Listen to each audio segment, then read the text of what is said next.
चलो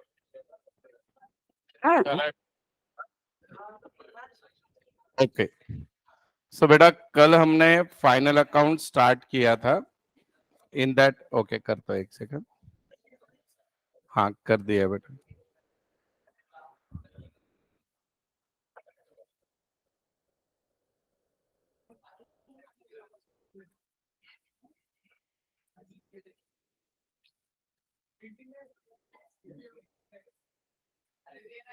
हो जाएगा बेटा।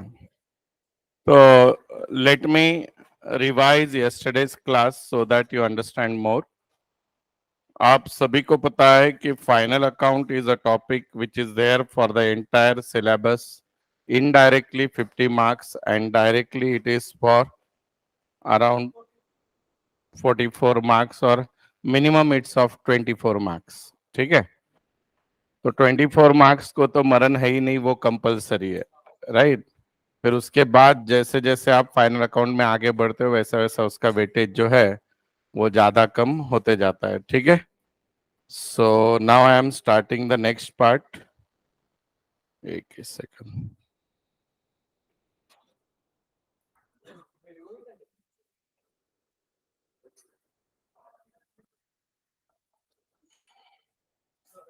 हाँ बेटा। हाँ इको सीएसपी अभी एक ही मिनट बोल देता हूँ मैं।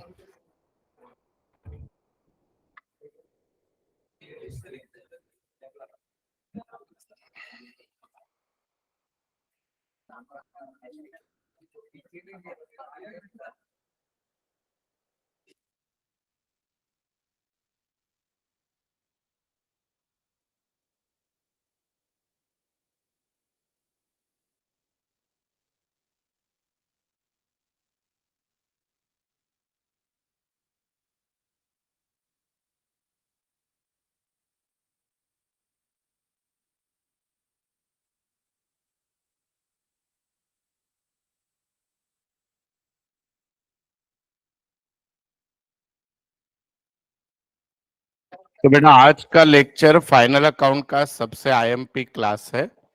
इसमें हम लोग पोस्टिंग से लेकर हर चीज के बारे में बात करेंगे which is very important for all of you. जब भी पेपर सेट किया जाता है बोल तो मैं इनडायरेक्टली उस दौर से गुजरा हूं, तो हम लोग क्या करते हैं पेपर सेट करते समय जो कंपलसरी क्वेश्चन है उसका पेपर पहले सेट करते हैं। लाइक सबसे पहले ऑब्जेक्टिव सेट कर देते हैं and then question number 6 and 7 set कर देते हैं because objectives are fix and question number 6 final account, question number 7 final account is fix. फिर जो पार्ट बचता है बेटा उससे रिलेटेड काम हमको उसके बाद करना होता है। ठीक है। तो मैं अभी उसी से रिलेटेड आपको कुछ बता रहा हूँ कि अभी तक जितनी भी बार फाइनल अकाउंट का प्रॉब्लम आया है आपके नए सिलेबस में, earlier before 2005 the final account was for 20 marks. Then 2005 से लेके 18 तक final account was for 15 marks and then 18 से लेके अभी नए सिलेबस में final account is for 12 marks, जो अभी का टॉपिक चल रहा है उस बारे में बात कर रहा हूँ। तो ये जो 12 मार्क का कर दिया है उसके कारण प्रॉब्लम बहुत बड़ा नहीं आएगा। The reason is very simple because they need to segregate marks also. Marks कैसे सेग्रीगेट करते हैं कि ट्रायल बैलेंस में दे गिव यू 24 आइटम्स। तो ट्रायल बैलेंस में अगर 24 आइटम्स है तो चार बराबर आ जाए तो आपको 1/4 मार्क मिलता है। तो चार बराबर आ गया यानी 1 मार्क। तो 24 के 24 बराबर आ गया यानी 6 मार्क। इस प्रकार से उसका बाइफर्केशन होता है। Then there is a second part called as, आ जाओ बेटा फास्ट बस, जिथं जागा आहे बसून घ्या, या साईडला बसलं तरी चालेल, तिथं ऑन होईल 2 मिनिट।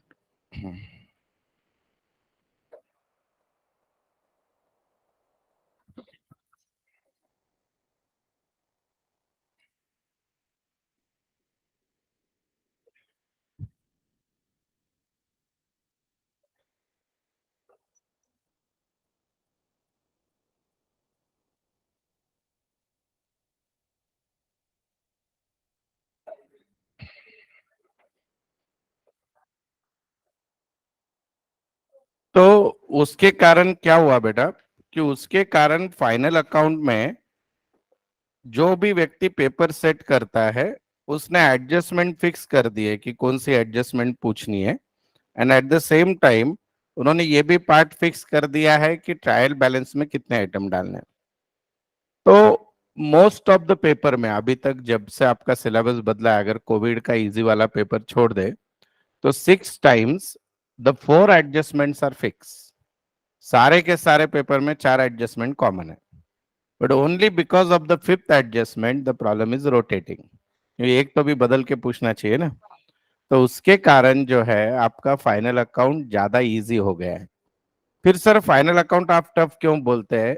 एक ही कारण से फाइनल अकाउंट को टाइम लगता है बच्चों को। The reason is what? किसके कारण बोलो? It is because of the calculation. आपले जे 8वी 9वी 10वीत पाप केलेले आहेत टोटल करण्यात, त्याचा त्रास आपल्याला फाइनल अकाउंट मध्ये होतो। यानी ट्रेडिंग पी&एल अकाउंट और बैलेंस शीट का टोटल करने में अपने को बहुत बढ़िया टाइम लग जाता है। तो वो टाइम अगर आप रिड्यूस कर पाए by practising again and again, तर मात्र तुमचा फाइनल अकाउंट बिफोर टाइम संपेल। हमारे यहाँ जितने भी लोगों ने आज तक 100 आउट ऑफ 100 स्कोर किया है, उनका मैक्स टाइम फाइनल अकाउंट का 20 मिनट है, 20 मिनट्स। एक तो 14 मिनट में कर देता था, 15 minute, 17 minute, but max time is 20 minutes. Sir फिर हम कितना दें? हम खुद एक मॅक्स आहे। तर आम्ही किती वेळ द्यायला पाहिजे? तर जास्तीत जास्त बेटा 35 मिनिटात फाइनल अकाउंट संपायला पाहिजे, काही झालं तरी। 35 इज द हाईएस्ट। तो फिर वो क्वेश्चन नंबर 6 वाला फाइनल अकाउंट हो या क्वेश्चन नंबर 7 वाला। ठीक है, तो अभी हम शुरुआत करें आज। चलो, तो जैसे I revise yesterday's lecture. Final account में हमको बेटा टोटल 4 चीजें करनी है, म्हणजे 4 अकाउंट किंवा स्टेटमेंट बनवायचे असतात। त्यातला पहिला आहे ट्रेडिंग अकाउंट। बरोबर आहे बेटा? ट्रेडिंग अकाउंट के डेबिट साइड में, ट्रेडिंगच्या डेबिटला we record all direct expenses. काय रेकॉर्ड करतो बेटा आपण? All direct expenses. Sir direct expenses म्हणजे काय? Any expenses which are incurred to procure the goods or produce the goods. Goods को परचेस करने के लिए या गुड्स को प्रोड्यूस करने के लिए जो भी खर्चा लगता है, that is called direct expenses. उसके क्रेडिट में हम लोग लिखते हैं बेटा डायरेक्ट इनकम। क्या लिखते हैं बेटा? Direct income. बिझनेस मध्ये एकच डायरेक्ट इनकम असते, त्याचं नाव आहे सेल्स। एक मिनट मैं स्क्रीन बदल देता हूं बेटा, व्हाइट ज्यादा अच्छी दिखेगी, है कि नहीं? ब्लैक दिख रही है क्या? इधर तुम्हाला दिसते? किती लाईट बंद करू? ठीक आहे, दिसते का? ओके, चालेल। तो डायरेक्ट एक्सपेन्सेस आणि डायरेक्ट इन्कम आपण लिहितो, and the resulting answer is generally gross profit. काय आन्सर असतो बेटा? Generally gross profit. म्हणजे काय हो सर? ये आपका ट्रेडिंग अकाउंट है, this is debit side, this is credit side. इकडे सगळे डायरेक्ट एक्सपेन्सेस लिहिणार, इकडे सगळ्या डायरेक्ट इन्कम लिहिणार। Always credit side is greater. उत्तर जो इथे येईल त्याला काय म्हणतात बेटा? Gross profit. So here I am covering one more mark of objective question. Excess of direct income over direct expenses is called gross profit. आणि उलट झाला, excess of direct expenses over direct income म्हणजे expenses जास्त है, gross loss. Is this clear? अब उसके आगे और 2 ऑब्जेक्टिव क्वेश्चन कवर करते हैं यहाँ पे। वो क्या है? तो शायद एग्जाम में ऐसा आता है, अभी यहाँ पे फुल आपका बीएमडब्ल्यू काम में आता है। बीएमडब्ल्यू बेसिक में 1। Debit balance of trading account is called as, debit balance of trading account is called as, this is debit. हाँ बोलो, debit balance of trading account is gross profit या gross loss? Gross loss is correct answer. Debit balance यानी गधे लोग debit side का नहीं, credit side का। कारण डेबिट बैलेंस म्हणजे जब डेबिट बड़ा होता है और क्रेडिट छोटा होता है तो त्याला म्हणतात gross loss. Now exactly opposite, credit balance of trading account is called है। हो गए 4 क्वेश्चन कवर। तो मैं आपको ऑब्जेक्टिव भी सिखा रहा हूँ, प्रॉब्लम भी सिखा रहा हूँ। अभी और 2 objective. Gross profit is transfer to dash side of P and L account. ये ऐसा पी एंड एल के कहाँ पे जाता है, क्रेडिट, और एग्जैक्टली ग्रॉस लॉस कहाँ पे जाता है, डेबिट। तो ट्रेडिंग के नीचे बेटा हम लोग क्या बनाते हैं, P and L. Now what is P and L account, here we record all indirect expenses, आणि इकडे काय लिहितो बेटा आपण, all indirect income. Now what is indirect expenses, indirect income, वो बताऊंगा। यहाँ का जो आंसर आता है, दिस इज व्हाट बेटा, net profit, and this is net loss. आता इथं 11वी आणि 12वी बदलते, 11 12 चेंज, व्हाट इज इट, 11 मध्ये तुम्ही जो फायनल अकाउंट केला तो कोणाचा होता, sole trade. Now in 12 the final account is partners, ठीक है। तो ये जो भी नेट प्रॉफिट आएगा या नेट लॉस आएगा, आपको फिर से इसको यहाँ पे डिवाइड करना होता है, आप बिटवीन द पार्टनर्स। समझो ए एंड बी पार्टनर है, उनका आपको क्या करना है, सेग्रीगेट करना है। तीन पार्टनर है, तीन करोगे same. Have you understand this. अब जिस स्टूडेंट को ये दो चीज समझ गई, तो फिर से आपके 6 में से बचे हुए 3 मार्क भी कंप्लीट हो गए। 6 मार्क पोस्टिंग को है, 3 mark trading P and L को है, और 3 मार्क बैलेंस शीट को है, ठीक है। सो नाव हे समजण्यासाठी आपल्याला हे माहिती पाहिजे की difference between direct expenses, indirect expenses, difference between direct income and indirect income. त्यासाठी हा एक एग्जाम्पल बघा।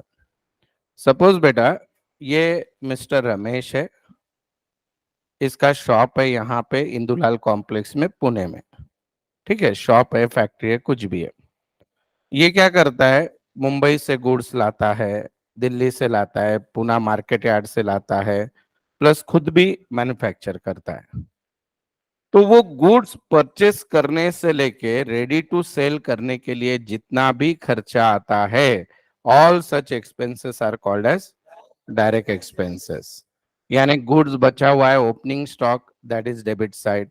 परचेस किया, डेबिट साइड। परचेस को माइनस बोलतो, परचेस रिटर्न कर दिया, माइनस। वेजेस दिलेत, फॅक्टरी असेल तर फॅक्टरीचा कोणताही खर्च असेल, कॅरेज इनवर्ड यानी ट्रांसपोर्ट का खर्चा है, गुड्स लाने के लिए जो खर्चा हुआ है, गुड्स के लिए कोई टैक्सेस भरे होंगे, कस्टम ड्यूटी वगैरह, all called as direct expenses.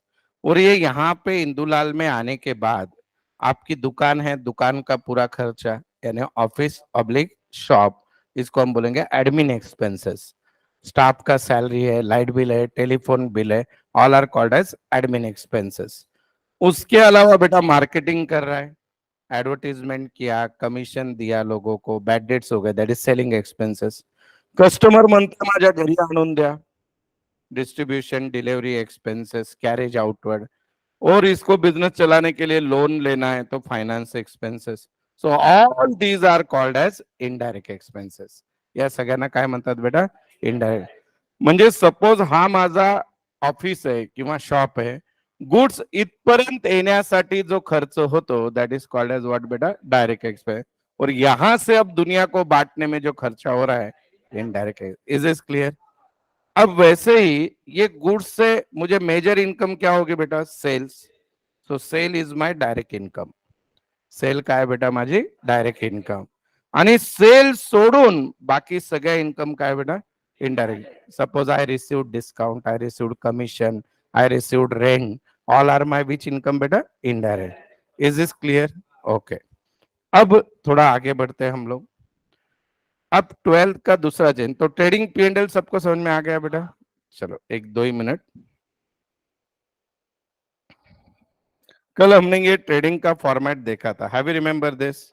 Trading के डेबिट में क्या होता है, पहले ओपनिंग स्टॉक, उसके बाद क्या है बेटा, परचेस। परचेस में से माइनस क्या है, purchase return, then wages. Wages के बारे में क्या बोला था, फक्त वेजेस आले trading debit, wages and salary आला तरी ट्रेडिंग डेबिट, प्रोडक्टिव्ह वेजेस आला तरी, प्राइम कॉस्ट वेजेस आला तरी ट्रेडिंग डेबिट। मग पीएनएल ला कोणता वेजेस आहे, सॅलरी अँड वेजेस किंवा अनप्रोडक्टिव वेजेस किंवा इनडायरेक्ट वेजेस, ठीक है। देन बेटा कैरेज इनवर्ड, आप सबको पता है, फक्त कैरेज किंवा कैरेज इनवर्ड किंवा freight inward, all comes at trading debit. Then बेटा फ्रेट हो गया, power, power charges and motive power both are same, फॅक्टरीच्या इलेक्ट्रिसिटीला पॉवर म्हणतात। देन बेटा import duty, when you buy the goods at that time import duty. Dock charges म्हणजे it is one of the type of transportation charges. Then आपका product का किसी को आप रॉयल्टी दे रहे हो, royalty on production, coal, gas, oil, heating, factory expenses, manufacturing, factory rent, ये सारे के सारे फैक्ट्री के। फिर पैकिंग का खर्चा है। देन ये एक ऐसा आइटम है, जर फॅक्टरीचा मॅनेजर असेल और अगर आप उसको सॅलरी दे रहे हो तो that won't come under P and L, it comes to trading because it's a direct expenses. आणि हा एक नवीन शब्द शिकायला मिळाला काल, डॅम्युरेज.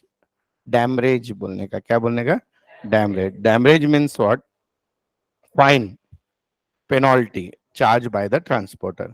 और क्रेडिट में बेटा एक ही आइटम है, सेल्स, और आंसर क्लोजिंग क्या होता है, ग्रॉस लॉस. अब आ जाते हैं बेटा हम पी एंड एल में. सब लोग पी एंड एल में ध्यान दो. बोर्ड पे दिख रहा है बेटा पी एंड एल. अभी इसका जो पहला आइटम दिख रहा है आपको, ये ग्रॉस प्रॉफिट और ग्रॉस लॉस, ये कहां से आया है, ट्रेडिंग. दोनों आएंगे क्या एट ए टाइम, तुम्ही पास फेल दोन्ही व्हाल का बेटा, इधर ग्रॉस प्रॉफिट किंवा ग्रॉस लॉस.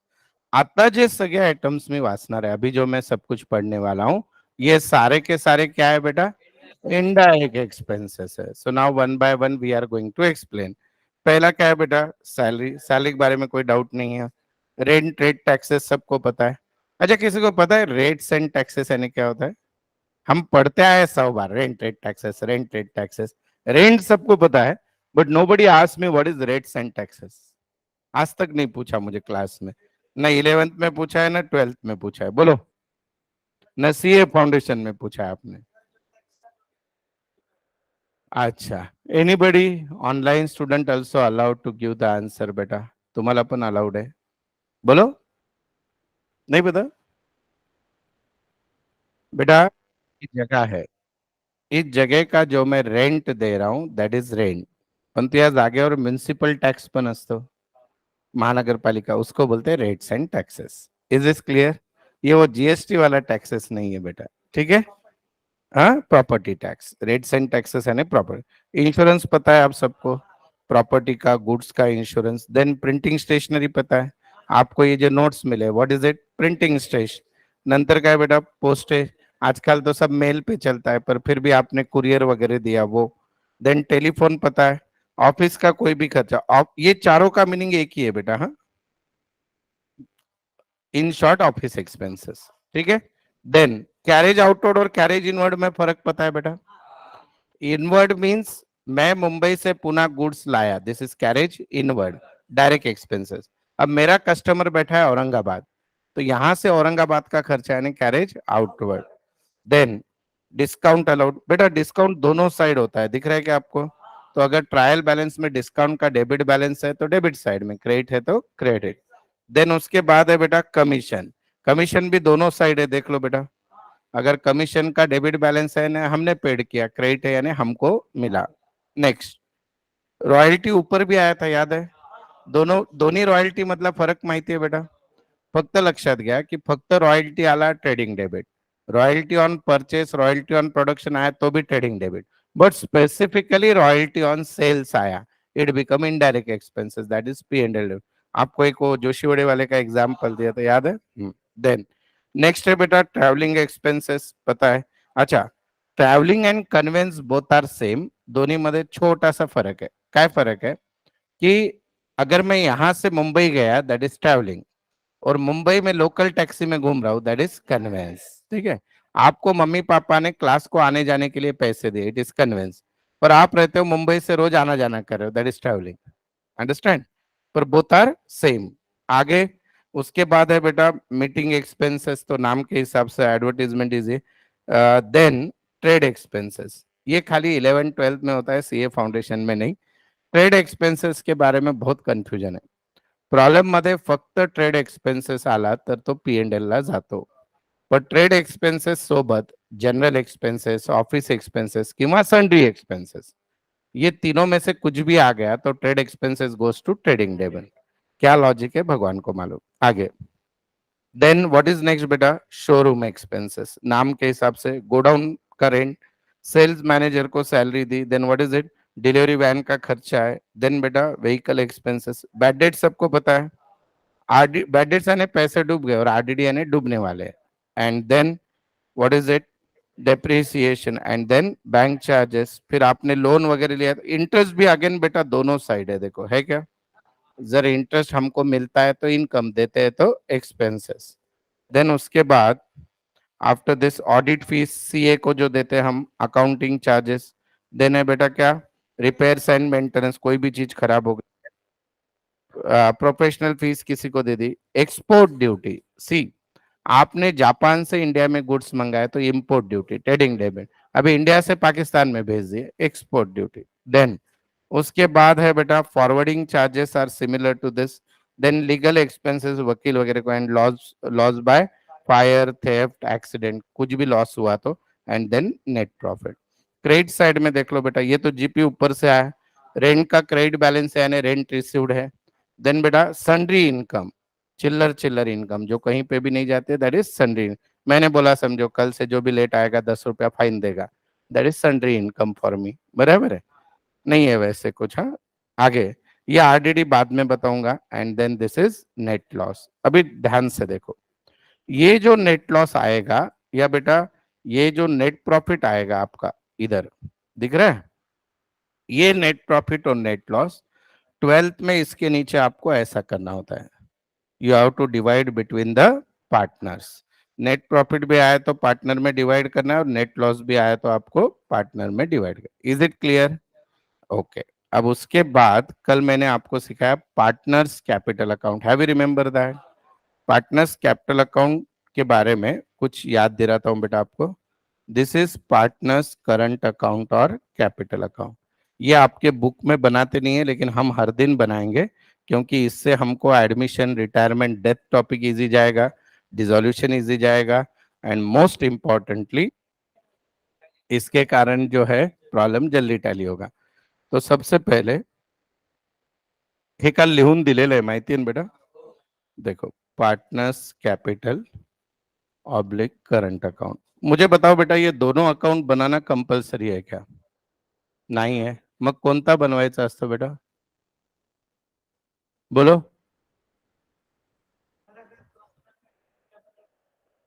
बोलो बेटा, कब बनाना होता है ये? प्रॉब्लेम मध्ये कॅपिटलच्या दोन मेथड्स असतात। पहिल्या मेथडचं नाव आहे फिक्स कैपिटल, दूसऱ्या मेथडचं नाव आहे फ्लक्चुएटिंग कैपिटल।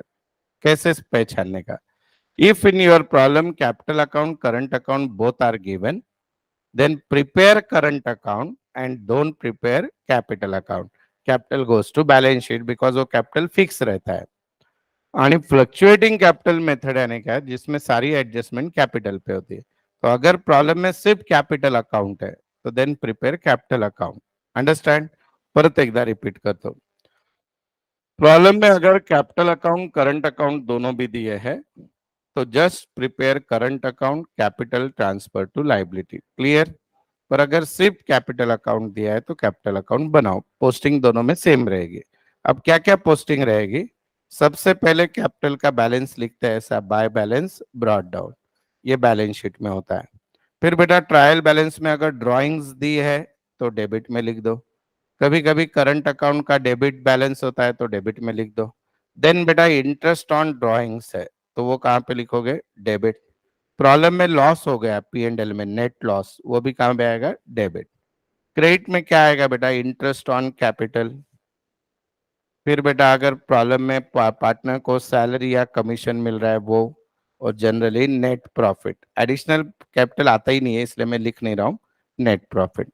और 99% बेटा क्रेडिट ची टोटल मोठी येईल, डेबिट में फर्क आएगा, जो भी आएगा वो यहाँ पे लिख देने का, टू बैलेंस कैरिड डाउन। और ये कहाँ पे जाएगा? Balance sheet liability. कहाँ पे जाएगा बेटा? Balance sheet liability. अब हम देखेंगे बेटा बैलेंस शीट कैसे बनाते हैं, ठीक है? All of you ready?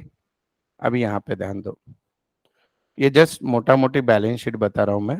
सबसे पहले बैलेंस शीट के ऊपर कैसे लिखते हैं balance sheet? Balance sheet as on, don't write for the year ended. Balance शीटला कसं लिहितात बेटा? ॲज ऑन, ठीक है? ये लिखने के बाद ये बैलेंस शीट का फॉर्मेट है। मुझे बताओ कि हम पार्टनर्स कैपिटल अकाउंट बनाने के कारण हमारी बैलेंस शीट बड़ी बनेगी या छोटी बन जाएगी? छोटी बन जाएगी। कैपिटल कोई 10-12 लाइन लगते थे, बराबर है कि नहीं? So it's very simple. तो अभी मैं एक्सप्लेन कर रहा हूँ, जस्ट समझ के लो बेटा एक एक करके। First of all, balance sheet is not a account, it is a statement. So if you are writing to and by, then आपका गला घोट के आपको मार देना चाहिए, है की नाही? बॅलन्स शीट मध्ये टू आणि बाय लिहायचं नाही. Left hand side capital liability, right hand side asset. तो अभी लाइबिलिटी में क्या क्या आता है? तो बेटा सबसे पहले लिखते हैं हम लोग partners capital.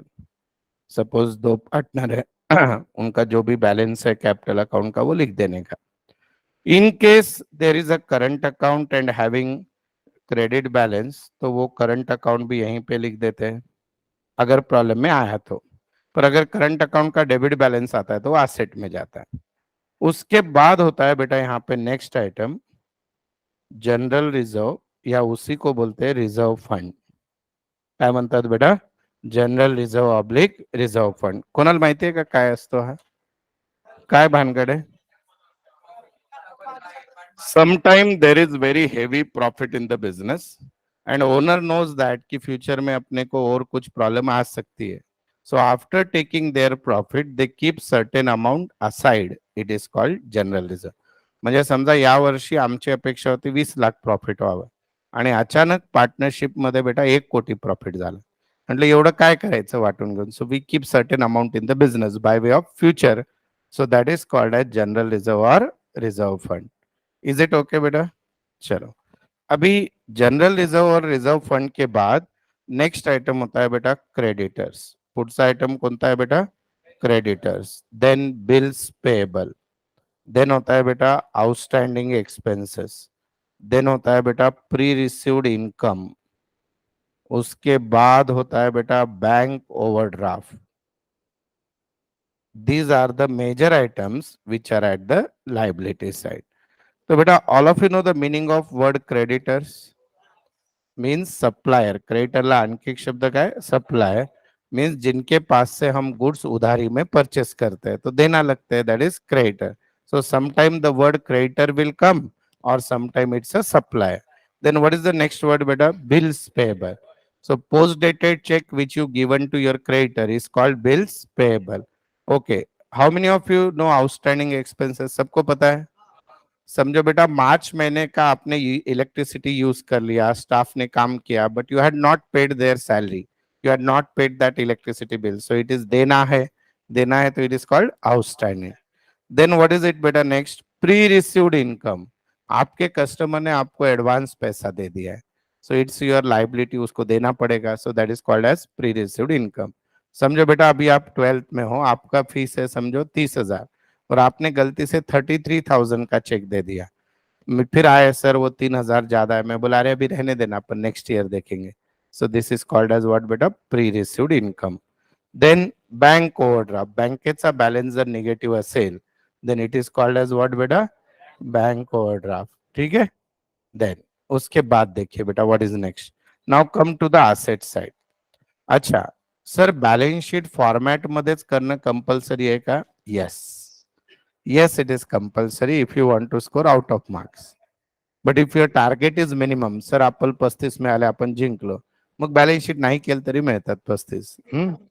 So but always write capital first, then current account, और उसके बाद बेटा सारे लाइबिलिटीज लिखने हैं. नाउ आफ्टर दैट, अभी उसके बाद आपको क्या करना है? एसेट साइड में आना है. एसेट साइड का रूल क्या होता है बेटा? Always write fix asset first. पहले क्या पहले लिखना है बेटा? Fix asset. बताओ फिक्स असेट कौन से होते हैं? Build, land and building, machinery, plant and machinery, furniture and fixtures, right, motor vehicle. These are generally our fix asset, right. Suppose problem में इंटेंजिबल असेट है, गुडविल, पेटेंट, ते पण येतात तिथं. देन उसके बाद बेटा इन्वेस्टमेंट आता है. क्या आता है? इन्वेस्टमेंट इन गवर्नमेंट सिक्योरिटीज वगैरह. Then you have to write current asset. अभी करंट असेट कौन से है? Stock, debtors, bills receivable, cash. हाँ, क्या भेजे?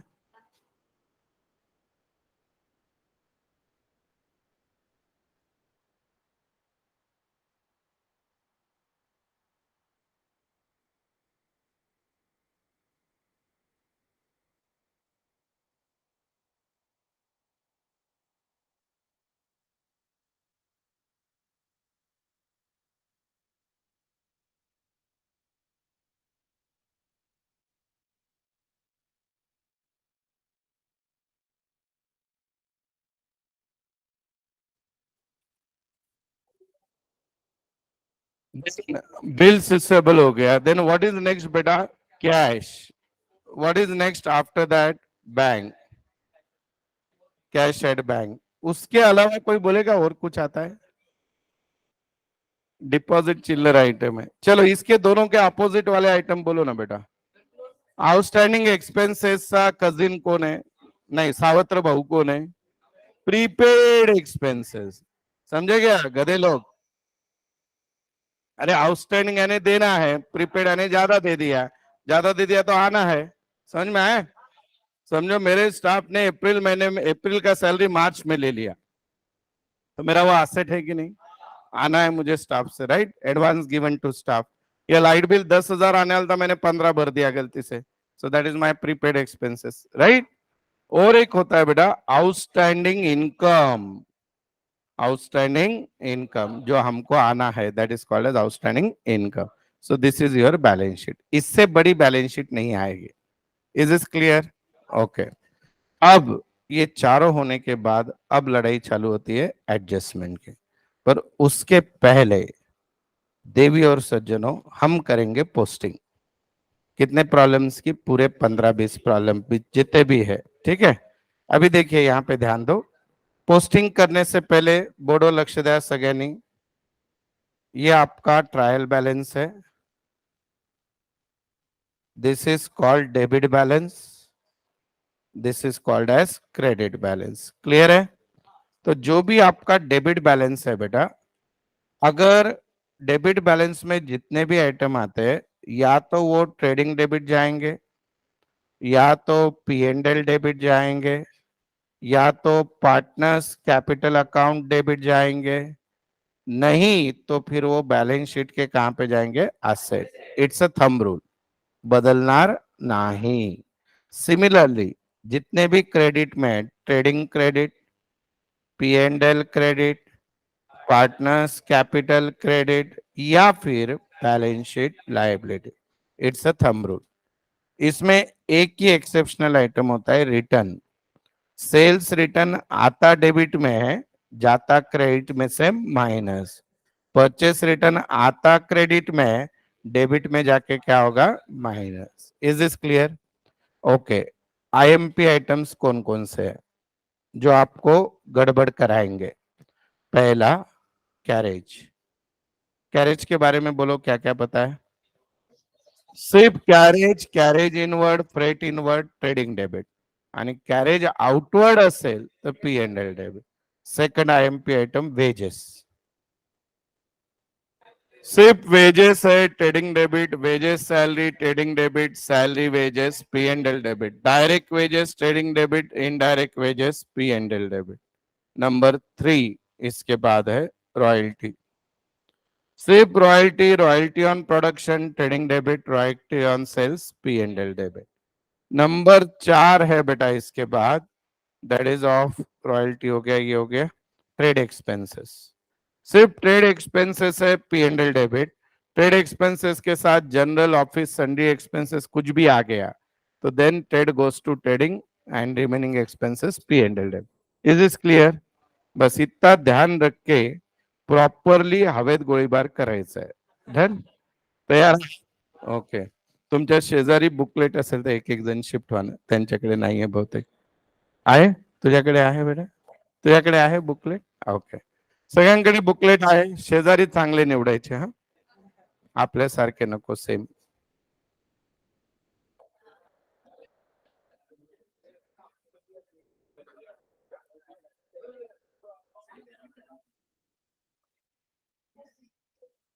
ऑनलाइन स्टूडेंट बुकलेट ओपन कर दो बेटा, जिनके पास नहीं है वो बोर्ड पे देखिए।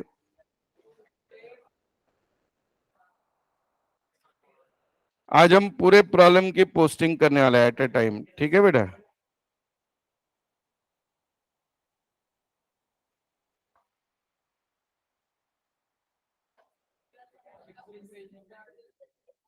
अरे नहीं, वो डाउनलोड ही नहीं हुआ है रे। हाँ वही देख रहा हूँ।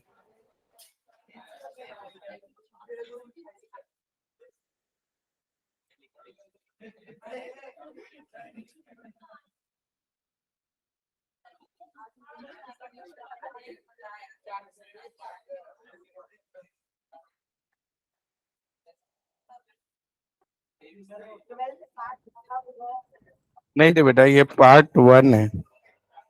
चलो एक काम करते हैं,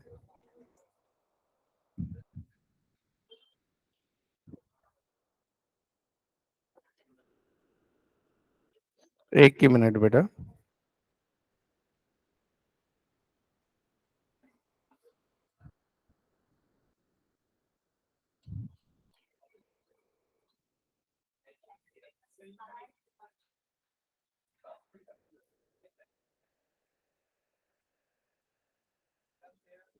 कनेक्टेड है।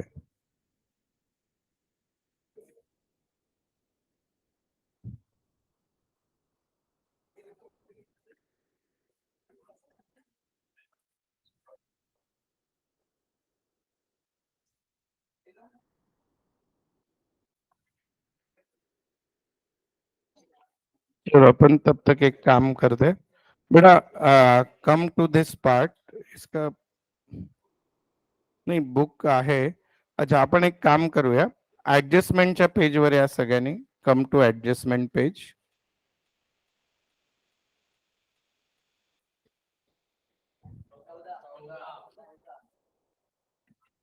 आ गए बेटा, यहाँ पे दिख रहा है एडजस्टमेंट।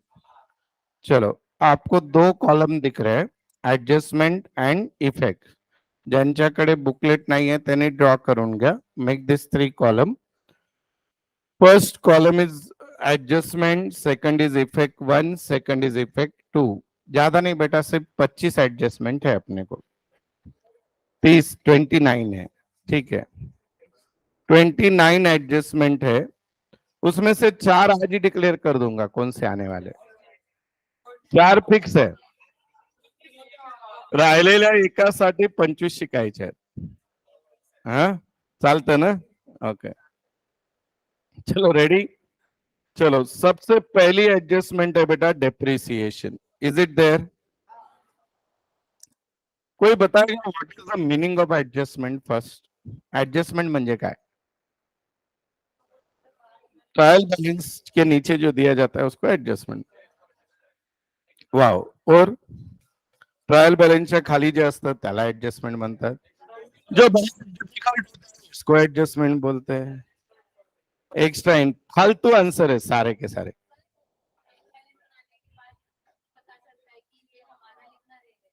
हाँ, adjustment means those transaction which are not yet done, जे आणखी झाले नाहीत त्याला ऍडजस्टमेंट म्हणतात।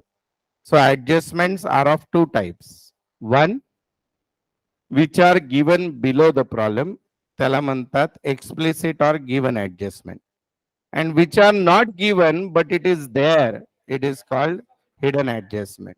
For example, प्रॉब्लेम में ट्रायल बैलेंस में दिया है सैलरी आणि ब्रॅकेट मध्ये दिलाय 10 मंथ्स, म्हणजे काय 2 मंथ्स सॅलरी इज आउटस्टँडिंग, त्याला कोणते एडजस्टमेंट म्हणतात? Hidden.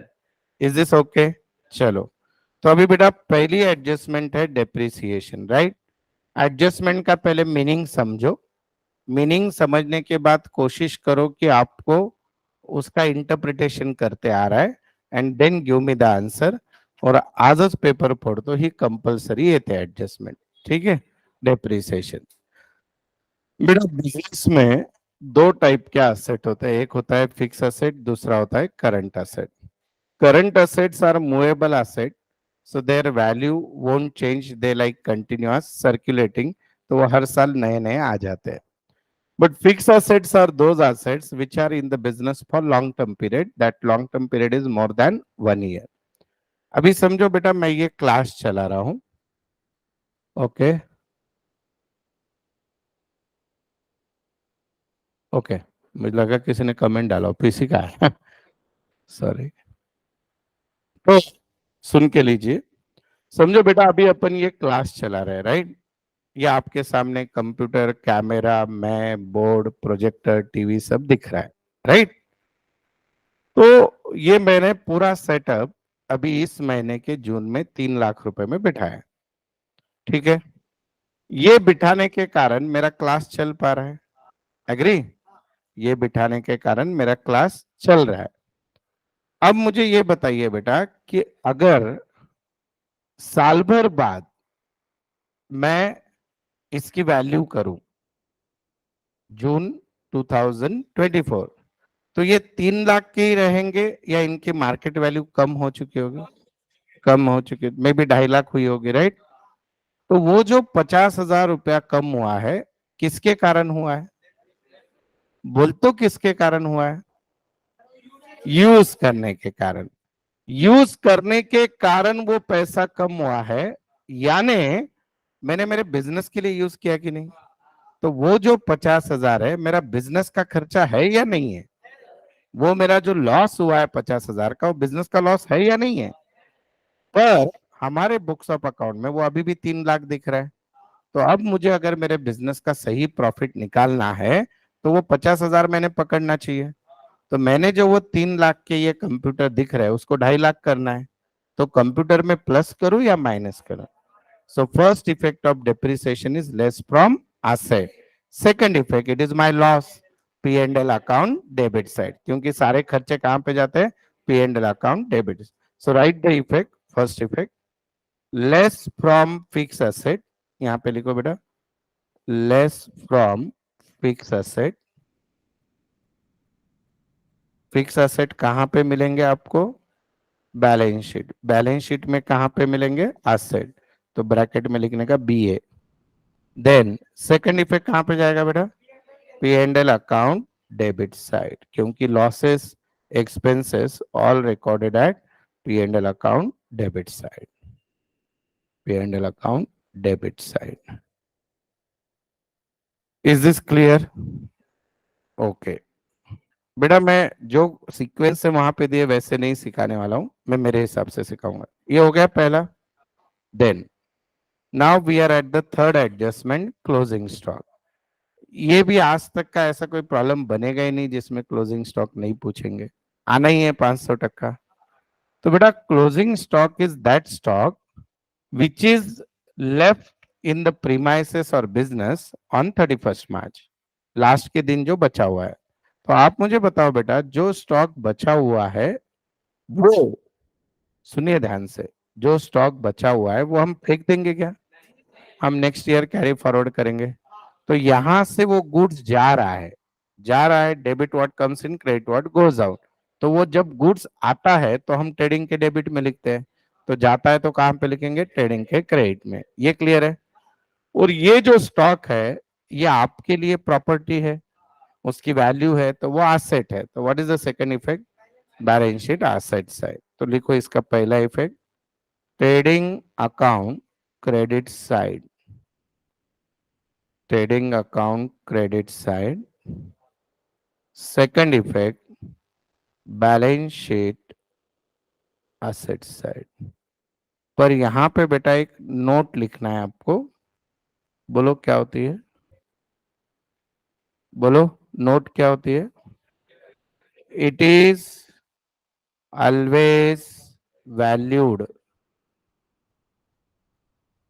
Lower of cost price and market price. It is always valued, it always values lower of cost price and market price, या cost price और market price whichever is lower। यानी क्या? आपके question में बोला stock का cost 20 है, market price 22 है, कौन सा लोगे बेटा? 20 + 22 डिवाइडेड बाय 2 इंटू 3, नहीं ना, whichever is lower is taken, so 20। फिर 22,000 को क्या करने का? देखते रहने का, कुछ करता है क्या वो? तो इसका कुछ भी नहीं करने का, which value you will take? 20। Sir पर एक की वैल्यू दिया तो फिर तो गंगा नाली है, एक ही ले लो। पर दो दिया तो which ever is lower should be taken. Is it clear? क्यों करते हैं ऐसा? ऐसे ही, असं का करतात? का माहित पाहिजे ना, है क्या कंसेप्ट था?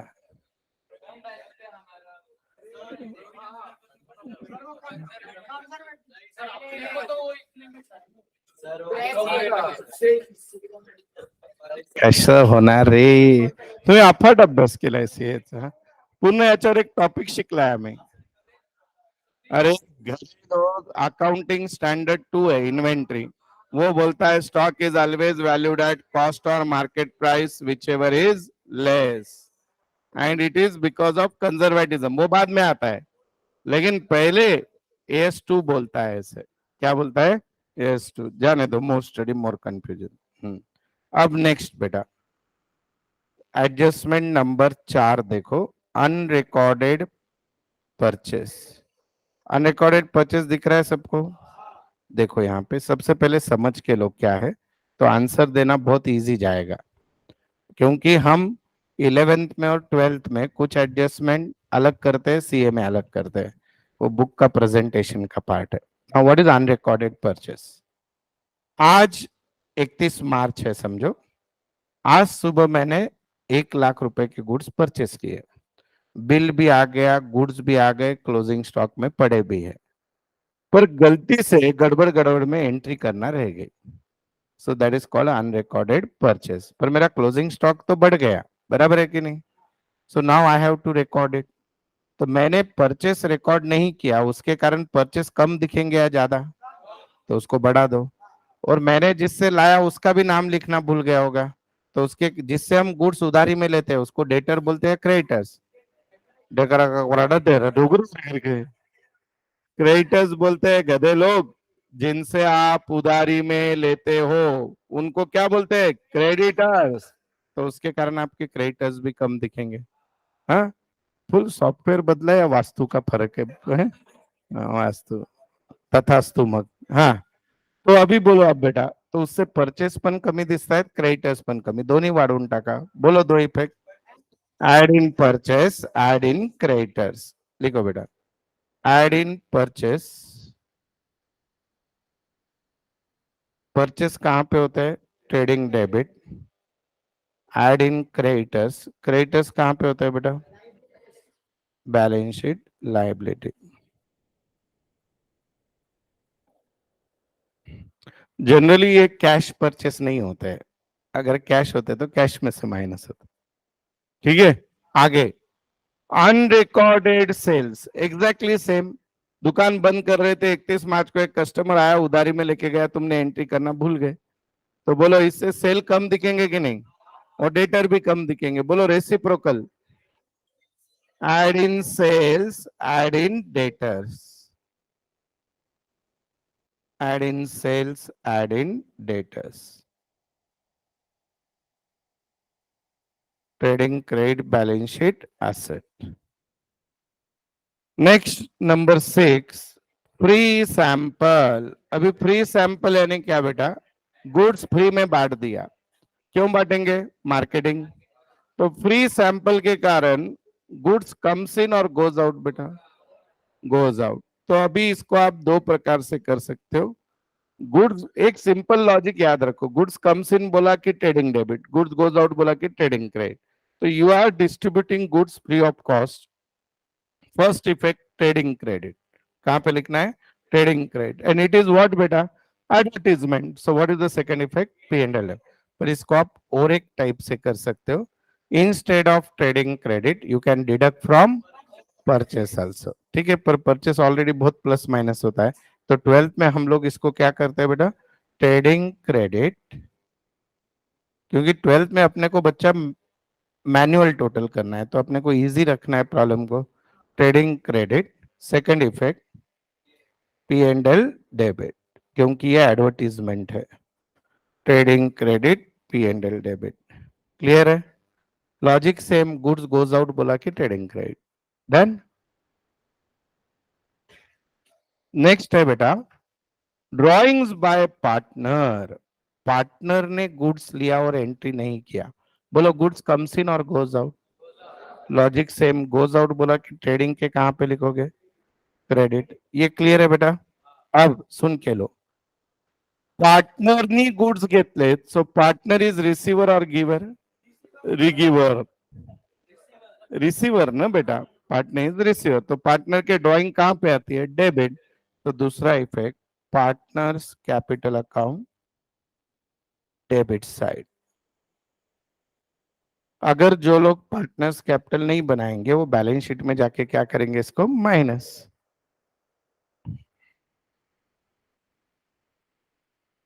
लिखा बेटा? सबने लिखा क्या? अभी तक अपने एडजस्टमेंट हो गए 5। अभी और एक गुड्स से रिलेटेड 2 एडजस्टमेंट है, काफी इंटरेस्टिंग है। This is the adjustment which has 3 effect. कितने होते हैं बेटा? 3। क्या नाम है? Goods destroyed by fire, insurance company admitted claim partly. म्हणजे काय? 10,000 का गुड्स लॉस हो गया और आपको क्लेम मिलने वाला है 6,000। कितना मिलने वाला है? 6। तो your loss is not 10, not 6, it's only 4। तर ही अशी ऍडजस्टमेंट आहे बेटा, याचे 3 इफेक्ट होतात. कसे 3 पहिले समजून घ्या, मग लिहा. पहला इफेक्ट होता है बेटा, गुड्स कम्स इन और गोज आउट। गोज आउट बोला कि ट्रेडिंग अकाउंट के कहां पे जाएगा? Credit side. कितना लिखोगे? फुल वैल्यू, यानी 10,000। Have you understand this? फिर आपको क्लेम मिलने वाला है, मिलने वाला यानी आना है, आना है यानी बैलेंस शीट एसेट, यानी क्या लिखोगे? Claim value. और आपका लॉस कितना हुआ है? P and L debit. तो यहां पे लिखने का एक्चुअल लॉस। एक 2 मिनट रुक जाओ बेटा, सब लोग पहले समझ के लो। समझो बेटा, 1 लाख का गुड्स लॉस हुआ और 30,000 मिलने वाले हैं, तो कहां पे कितना कितना लिखोगे? 1 lakh. Balance sheet asset 70,000, P and L debit 30,000। Clear है? समझो 2 लाख का लॉस हुआ, 80,000 मिलने वाले हैं, बोलो। Trading credit 2 lakh, balance sheet asset 80,000, P and L debit 1,20,000। Clear है? समझो बेटा ऐसी एडजस्टमेंट है, goods lost by fire 2 lakh, insurance company admitted full claim. फिर trading credit 2 lakh, balance sheet asset 2 lakh. पर ऐसी है समझो, goods lost by fire 2 lakh and there was no insurance. Lakh, P and L debit 2 lakh, कारण इंश्योरेंस क्लेम मेल का बेटा नहीं। सो 3 इफेक्ट आते हैं, ऐसा कुछ नहीं, 2 भी आ सकते हैं। अंडरस्टूड? लिख लो अभी।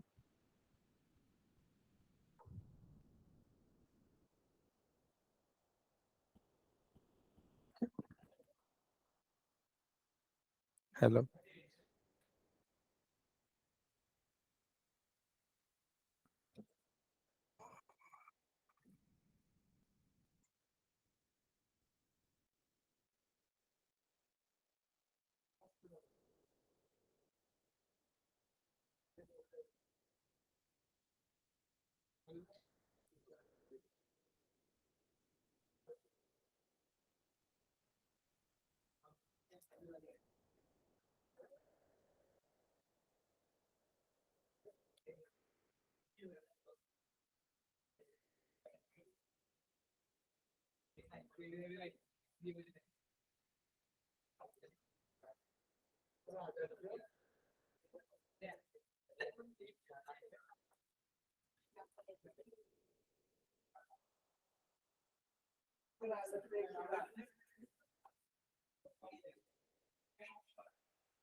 डन बेटा?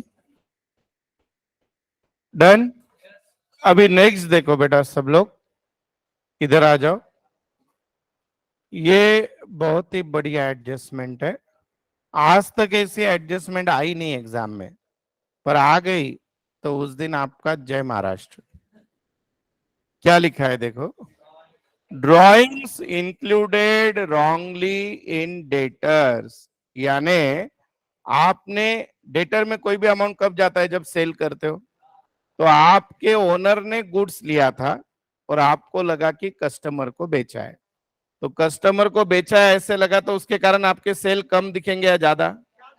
तो सेल्स को कम करना पड़ेगा कि नहीं बेटा? एग्री? ओके। अगर कस्टमर को उधारी पे बेचा है तो डेटर्स भी ज्यादा दिखेंगे, तो डेटर को भी क्या करना गिरेगा? कम। एग्री? अच्छा, सेल कहां पे होता है? Trading credit. डेटर कहां होता है? Balance sheet asset. ये तो हमने किया हुआ पाप दूर कर दिया। बराबर आहे. सेल जास्त दिसत होते, डेटर जास्त दिसत होते, त्यांना कमी केलं. पर ये है क्या? ड्रॉइंग्स. ड्रॉइंग यानी ओनर का गुड्स है. तो अभी 2 मिनट पहले आपको ड्रॉइंग्स के दो इफेक्ट सिखाए थे. पहला ट्रेडिंग क्रेडिट, और दूसरा बोलो, लास्ट आंसर दो आज का, पार्टनर्स कॅपिटल अकाउंट डेबिट. कशा ऍडजस्टमेंट आहे? अरे बेटा 2 मिनिटा अगोदर ड्रॉइंग शिकवलं होतं ना, हे ड्रॉइंग दिसतंय का नाही? Trading credit partners capital debit तेच लिहिलंय इथं, शॉर्टकट मध्ये लिहिलं, जागा नाही म्हणून. राइट? तो ड्राइंग की एंट्री गलती से कस्टमर में चली गई, तो कस्टमर में चली गई तो दो पाप हो गए, सेल बढ़ गए, डेटर बढ़ गए, उनको कम करो, फिर ड्राइंग की एंट्री करो. तो ड्राइंग यानी trading credit and partners capital debit. Is it clear? Now today's last adjustment, sale on return basis. यानी क्या? समझो बेटा, आपका कोई प्रोडक्ट बिक नहीं रहा है और आपको टारगेट दिया गया है, भाई बेच नहीं तो तेरी नौकरी चली जाएगी. तुम आए मेरे पास, मेरी किराना दुकान है, सर हमारा ये प्रोडक्ट ले लो, बहुत अच्छा है. मेरा ये फालतू है नको. आप बोले उधारी पे ले लो. फिर बिक गया तो साल के एंड में पैसा दे देना, नहीं बिका तो वापस कर देना. ठीक है, मतलब दे दे. तो जिस दिन आपने मुझे सेल किया होगा उस दिन आपके सेल बढ़ गए होंगे, और उधारी पे बेचा है, डेटर्स भी बढ़ गए होंगे. राइट? अब 31 मार्च को आपका फोन आया, ए आपले पैसे काय झाले, उधार दिया था मला, ए लेके जा, तेरा फालतू प्रोडक्ट है, नहीं चाहिए. मैंने आपको वापस कर दिया. तो मैंने आपको वापस कर दिया, तो आपने जो सपने देखे थे सेल बढ़ा के, वो क्या हो जाएंगे? कम हो जाएंगे. आप जो सपने देख रहे थे मेरे से पैसे आना है, डेटर, वो भी क्या हो जाएंगे? कम. और गुड्स वापस आ जाएगा, तो स्टॉक बढ़ेगा या कम होगा? कौन सा वाला स्टॉक बढ़ेगा? Closing stock. और क्लोजिंग स्टॉक कितने जगह होता है? दो. यानी ट्रेडिंग क्रेडिट में भी बढ़ेगा और एसेट में. तो लिखो इसके effect.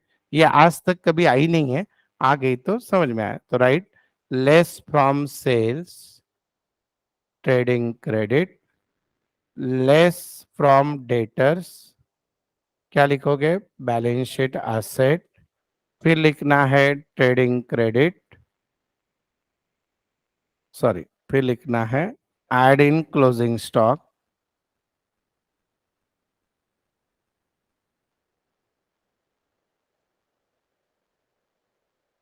Add in closing stock. झोप येत नाहीये मला, 2 ठिकाणी असतो तो. Balance sheet asset. Is this clear? ठीक है बेटा, यहाँ तक पूरा पब्लिक को समझ गया? चलो. हाँ बेटा, ये जब सेल्स और डेटर में से माइनस होते हैं तब इसकी सेलिंग प्राइस लिखते हैं, और जब यहाँ पे लिखते हैं तो कॉस्ट प्राइस. ये भी लिख दो. ठीक है. सो दिस इज, ये आज का फोटो लिया क्या अटेंडेंस का? अकाउंट का नहीं लिया? एक 2 ही मिनट बोलता हूँ, 2 ही मिनट रुक जाओ बेटा. ऑनलाइन वाले रुक जाओ, नहीं तो घर वाले बोलोगे बच्चा ऑनलाइन भी नहीं है.